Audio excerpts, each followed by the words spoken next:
The Art of War by SunTzu. Part 1. Laying Plans.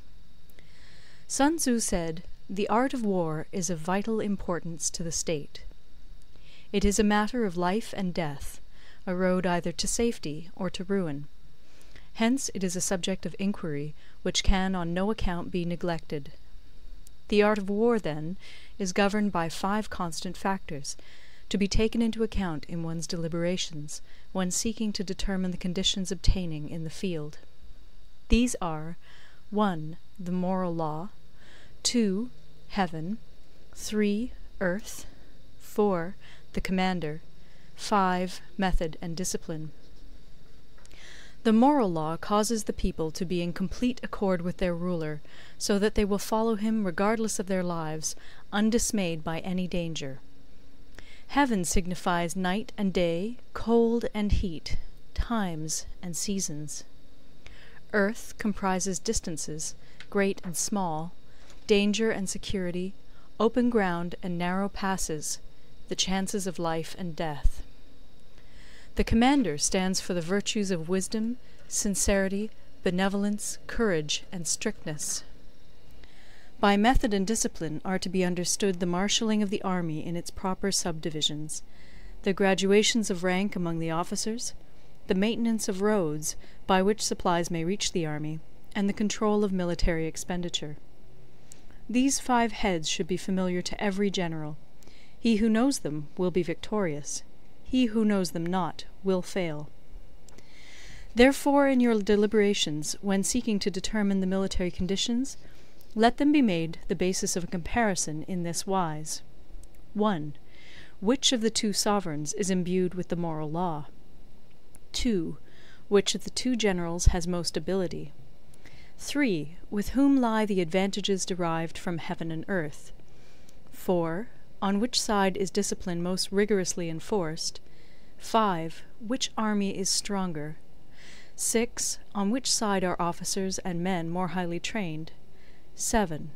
In which army is there the greater constancy both in reward and punishment? By means of these 7 considerations I can forecast victory or defeat. The general that hearkens to my counsel and acts upon it will conquer. Let such a one be retained in command. The general that hearkens not to my counsel nor acts upon it will suffer defeat. Let such a one be dismissed. While heeding the profit of my counsel, avail yourself also of any helpful circumstances over and beyond the ordinary rules. According as circumstances are favourable, one should modify one's plans.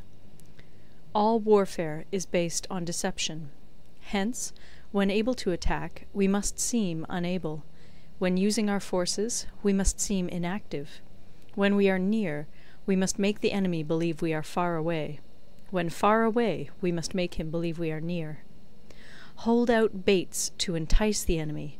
Feign disorder and crush him. If he is secure at all points, be prepared for him. If he is in superior strength, evade him. If your opponent is of choleric temper, seek to irritate him. Pretend to be weak, that he may grow arrogant.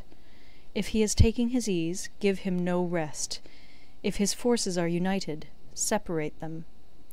Attack him where he is unprepared. Appear where you are not expected. These military devices, leading to victory, must not be divulged beforehand. Now the general who wins a battle makes many calculations in his temple ere the battle is fought. The general who loses a battle makes but few calculations beforehand. Thus do many calculations lead to victory, and few calculations to defeat. How much more no calculation at all? It is by attention to this point that I can foresee who is likely to win or lose. End of Part 1. Part 2. Waging War.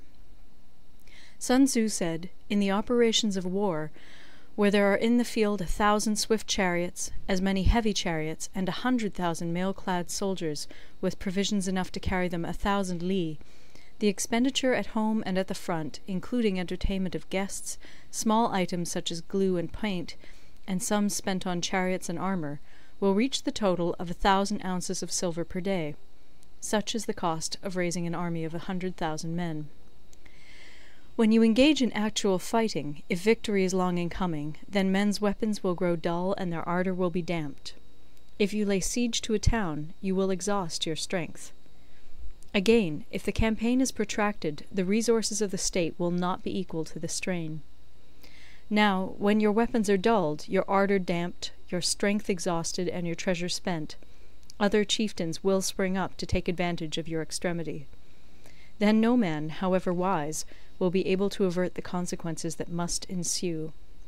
Thus, though we have heard of stupid haste in war, cleverness has never been seen associated with long delays. There is no instance of a country having benefited from prolonged warfare. It is only one who is thoroughly acquainted with the evils of war that can thoroughly understand the profitable way of carrying it on. The skilful soldier does not raise a second levy. Neither are his supply wagons loaded more than twice. Bring war material with you from home, but forage on the enemy. Thus the army will have food enough for its needs. Poverty of the state exchequer causes an army to be maintained by contributions from a distance. Contributing to maintain an army at a distance causes the people to be impoverished. On the other hand, the proximity of an army causes prices to go up, and high prices cause the people's substance to be drained away. When their substance is drained away, the peasantry will be afflicted by heavy exactions. With this loss of substance and exhaustion of strength, the homes of the people will be stripped bare, and 3/10 of their income will be dissipated, while government expenses for broken chariots, worn-out horses, breastplates and helmets, bows and arrows, spears and shields, protective mantles, draught oxen, and heavy wagons will amount to 4/10 of its total revenue. Hence, a wise general makes a point of foraging on the enemy. 1 cartload of the enemy's provisions is equivalent to 20 of one's own, and likewise a single picul of his provender is equivalent to 20 from one's own store. Now, in order to kill the enemy, our men must be roused to anger. That there may be advantage from defeating the enemy, they must have their rewards. Therefore, in chariot fighting, when 10 or more chariots have been taken, those should be rewarded who took the first. Our own flags should be substituted for those of the enemy, and their chariots mingled and used in conjunction with ours. The captured soldiers should be kindly treated and kept. This is called using the conquered foe to augment one's own strength. In war, then, let your great object be victory, not lengthy campaigns. Thus it may be known that the leader of armies is the arbiter of the people's fate, the man on whom it depends whether the nation shall be in peace or in peril. End of Part 2.